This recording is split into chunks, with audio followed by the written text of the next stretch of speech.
Welcome back. ఇది నకిలీ ఇది ఒరిజినల్ అని తరచి చూసినా మీరు కాదు కదా అసలు ఒరిజినల్ ప్రొడక్ట్లు తయారు చేసే కంపెనీ వాళ్ళు కూడా కనిపెట్టలేనంత పక్కాగా ఈ నకిలీ ప్రొడక్ట్లు తయారు చేస్తున్నారు. కూరలో వాడే మసా దినుసుల నుంచి స్నాక్స్ లో వేసుకునే సాస్ల వరకు అన్ని కల్తీ చేసేస్తున్నారు. చాక్లెట్లు, టాబ్లెట్లు, ఆఖరికి టీ పొడి, కూల్ డ్రింక్స్ ను కూడా వదలడం లేదు. ఆదివారం వస్తే ఇంట్లో కక్కా ముక్క కంపల్సరీ. నాన్ వెజ్ లో టేస్ట్ కోసం యాడ్ చేసే అల్లం వెల్లుల్లి పేస్ట్ కూడా నకిలీదే వస్తోంది. ఇంతకీ ఈ నకిలీ పేస్ట్ ఎలా తయారవుతుందో తెలిస్తే దిమ్మ తిరిగిపోతుంది. అరటి గెల మధ్యలో ఉండే కాడను తొక్క తీసి మిక్సీ చేసి లాస్ట్ లో వాసన కోసం కొంచెం అల్లం వెల్లుల్లి వేస్తే చాలు. గుమగుమలాడే అల్లం వెల్లుల్లి పేస్ట్ రెడీ. దీనికి కొంచెం కళేబర ఆయిల్ చేర్చి ఆకర్షణీయమైన ప్యాకెట్లలో వేసి 1+1 ఆఫర్ పెట్టి అమ్మేస్తే జనం ముందు వెనక చూడకుండా కొనేస్తారు. ఈ మధ్య చెప్తున్నారు కదా, ఎథిలిన్ గ్యాస్ తయారవుతున్నాయి, కార్బైడ్ పళ్ళు, మామిడి పళ్ళు, ద్రాక్ష పళ్ళు, అరటి పళ్ళు, ఏ పండు తీసుకున్నా కూడా కార్బైడ్తోనే పండించారని చెప్పేసి ఈ మధ్య అందరూ తెలుసుకుని ప్రభుత్వం కూడా నిషేధం విధించింది. అయినా కూడా అమలుపరచడంలో కొంత తేడాలు జరుగుతున్నాయి. ఎథిలిన్ గ్యాస్ వచ్చేటువంటి ఆహార పదార్థాలు, పళ్ళు ముఖ్యంగా ఏదైనా తీసుకున్నట్లయితే డయాబెటీస్ వస్తుంది, లివర్ జబ్బులు వస్తాయి, గుండె కూడా పాడైపోయే అవకాశం ఉంటుందండి. ఈ వేస్ట్ పేస్టే కాదు, మీ పోపుల పెట్టెలో ఉన్న సరుకులన్నీ కల్తీ చేసేశారు. ఇటీవల హైదరాబాద్ లో బయటపడ్డ మోసాల మసాలా గుట్టుతో ఈ కల్తీ ఏ రేంజ్ లో మన ఇంట్లోకి వచ్చిందో అర్థమైంది. బొప్పాయి గింజల్ని ఎండబెట్టి దానికి కెమికల్స్ కలిపితే కల్తీ మిరియాలు రెడీ. ఇక బాంబే రవ్వకు జిగురు, రంగు కలిపి కలియబెడితే మిసమిసలాడే గసగసాలు సిద్ధమైపోతాయి.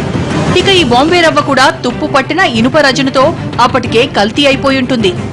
పోపులో పేలి పంటి కింద నలిగి పచ్చడి రుచి పెంచే ఆవాలు కూడా కల్తీవే. ఆర్డిమోను గింజలను బ్లాక్ కెమికల్ కలిపి కాసేపు ఆడిస్తే అవి కాస్త కల్తీ ఆవాలైపోతాయి. చిన్న చిన్న లవంగాలను పెద్దవిగా చేసేందుకు వాలటైల్ ఆయిల్ కలిపి కాసేపు నానబెడితే నిగనిగలాడే కల్తీ లవంగాలు రెడీ. ఇక సాంబారు రుచి పెంచే ఇంగువ కూడా కల్తీదే వస్తోంది. తెల్లని బంకమట్టికి జిగురు, రంగు కలిపితే అది కల్తీ ఇంగువైపోతుంది. మనకి ఎన్నో వేల సంవత్సరాలుగా ఆహారంలో, మన వంటల్లో, వంట పద్ధతుల్లో కాలుష్యాన్ని తగ్గించుకోవడానికి, ఆహారంలోని వ్యర్థ పదార్థాలను తగ్గించుకోవడానికి కొన్ని మార్గాలు ఉన్నాయి. కాకపోతే ఇప్పుడు కొత్తగా వచ్చినటువంటి మన మైక్రోవేవ్లు అయితేనేమి, ఇలాగా వేడి చేసుకునేటువంటి కొత్త ఎలక్ట్రికల్ స్టవ్లు అయితేనేమి, వీటిల్లో ఆ కాలుష్యాలను తగ్గించే ప్రభావం ఉండదు. కాబట్టి మనం ఎంతవరకు ట్రెడిషనల్ కుకింగ్ మెథడ్స్ అన్నమాట, ఆహార పదార్థాలను వండుకోవడంలో మనకి ఏది అలవాటు అది చేసుకోవాలి, చాలా ముఖ్యమైన విషయం. ఇవే కాదు, కూరలో వేసే ఎర్రటి కారం ప్లేస్ లో బాగా కాల్చి గుండ చేసిన ఇటుక పొడి వేస్తున్నారు. మరికొందరు రంపపు పొడికి ప్రమాదకరమైన ఫుడ్ కలర్ కలిపి కొత్త కారం రెడీ చేస్తున్నారు. కారాన్నే కల్తీ చేసిన వాళ్లకు పసుపు ఒక లెక్క చెప్పండి. మెటానిల్ ఎల్లో అనే ప్రమాదకరమైన పదార్థానికి కాస్తంత పసుపు కలిపి బాగా మిక్స్ చేస్తే కల్తీ పసుపు రెడీ. వీటిని మెరిసే ప్యాకెట్లలో వేసి అమ్మి మధ్యతరగతి ప్రజల కూరల్లో విషాన్ని నింపుతున్నారు. ఇవే కాదు, ఉప్పు, పంచదారలు కూడా కల్తీ అయిపోయాయి. అయోడిన్ ఉప్పంటూ మామూలు ఉప్పునే గ్రైండ్ చేసి అమ్మేస్తున్నారు. పంచదారకు శుద్ధముక్క పొడి కలిపేసి కల్తీ చేస్తున్నారు. ఇక పిల్లలు ఎర్రగా పుట్టాలని గర్భిణీలకు పాలల్లో కల్పించే కుంకుమ పువ్వు అయితే ఎప్పుడో కల్తీ చేసేశారు. 1 గ్రామ్ కుంకుమ పువ్వే 300 ఉంటుంది. మొక్కజొన్న కండెలకుండే దారాల్ని కట్ చేసి ఎండబెట్టి దానికి కాస్తంత కలర్, సాఫ్రాన్ ఎసెన్స్ యాడ్ చేస్తే 25 రూపాయలకే కిలో కుంకుమ పువ్వు వచ్చేస్తోంది. తర్వాత పౌరులకు ఈ కల్తీని ఎలా గుర్తించాలి, కలుషితమైన పాలను ఎలా గుర్తించాలి, నెయ్యిని ఎలా గుర్తించాలి అనే అంశాల మీద ప్రజలకు ప్రసార మాధ్యమాల ద్వారా అవగాహన కల్పించాలి. అలాగే స్కూళ్లలో పాఠ్యాంశాల్లో ఈ ఆహారం కలుషితమైన ఆహారాన్ని ఎలా గుర్తించాలి, ఈ కలుషితమైన ఆహారం తీసుకోవడం వల్ల అనారోగ్య సమస్యలు ఎలా వస్తాయి అనే అంశాలను పాఠ్యాంశాల్లో స్కూల్ దశలో, కాలేజీ దశలో ఇవన్నీ పెట్టడం ద్వారా చిన్నపిల్లల్ని చిన్న వయసులోనే వాళ్ళకి అవగాహన కలిగి ఇటువంటి కల్తీ ఆహార పదార్థాల బారిన పడకుండా ఉంటారు. వీకెండ్ బయటికెళ్లి తినే ఫాస్ట్ ఫుడ్ సెంటర్లలో వేడివేడి నూడిల్స్ మీద వేసే చిల్లీ సాస్, టమోటా సాస్లు కూడా కల్తీవే.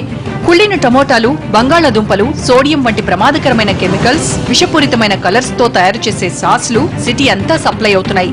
వీటినే కాస్తంత కలర్ఫుల్ బాటిల్స్ లో చేర్చి బ్రాండెడ్ లేబుల్స్ అంటించి వయా సూపర్ మార్కెట్ల ద్వారా మన ఇళ్లకి అమ్మేస్తున్నారు.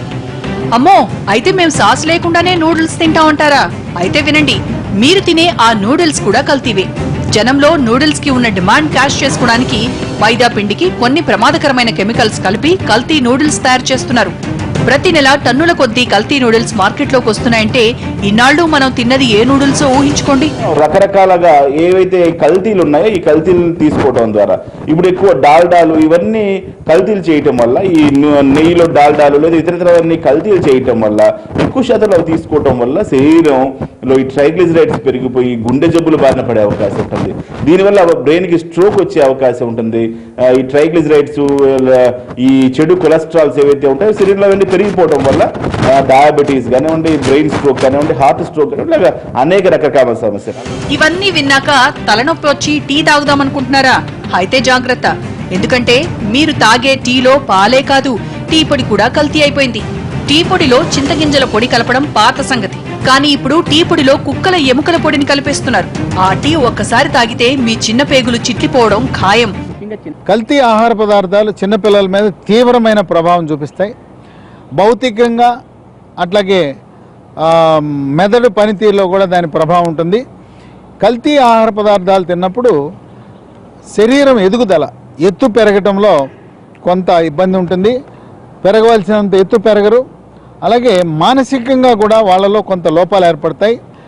జ్ఞాపక శక్తి తగ్గటం, తర్వాత మేధో సంపత్తి తగ్గటం, పరీక్షలకప్పుడు ఏదైనా చదివినా గుర్తుండకపోవటం, ఇటువంటివన్నీ కూడా నరాల బలహీనత, ఇవన్నీ కూడా పిల్లల్లో కనపడుతుంటాయి. ఇవే కాదు, పెద్ద పెద్ద కంపెనీలు తయారు చేసే చాక్లెట్లను కూడా కల్తీ చేసేస్తున్నారు. చిన్న చిన్న ఇళ్లలోనే ఈ నకిలీ చాక్లెట్లు తయారు చేస్తున్నారు. బ్రాండెడ్ చాక్లెట్ నే ఈజీగా కల్తీ చేసిన వాళ్ళు ఇక ఉప్పుల్ని, పప్పుల్ని ఎలా వదులుతారు చెప్పండి? ఒక్క చాక్లెట్లే కాదు, కోకోకోలా, థమ్స్అప్ వంటి కూల్ డ్రింకుల్ని కూడా విషమయం చేస్తున్నారు. అసలే డ్రింకులు ఆరోగ్యానికి హానికరం అని వైద్యులు చెప్తుంటే దాన్ని కూడా కల్తీ చేసేస్తున్నారు ఈ కేటుగాళ్లు. ఇక ఆడాళ్ల సొగసులకు మెరుగులు దిద్దే ఫెయిర్నెస్ క్రీముల్లోనూ నకిలీలు తయారు చేస్తున్నారు. ఇవి వేసుకోవడం వల్ల తెల్లబట్టం అటుంచితే చర్మ వ్యాధులు ఖాయమంటున్నారు వైద్యులు. ఇక మందుల సంగతైతే వేరే చెప్పక్కర్లేదు. హైదరాబాద్ కేంద్రంగా నకిలీ మందుల దందాలు దశాబ్దాలుగా సాగుతున్నవే.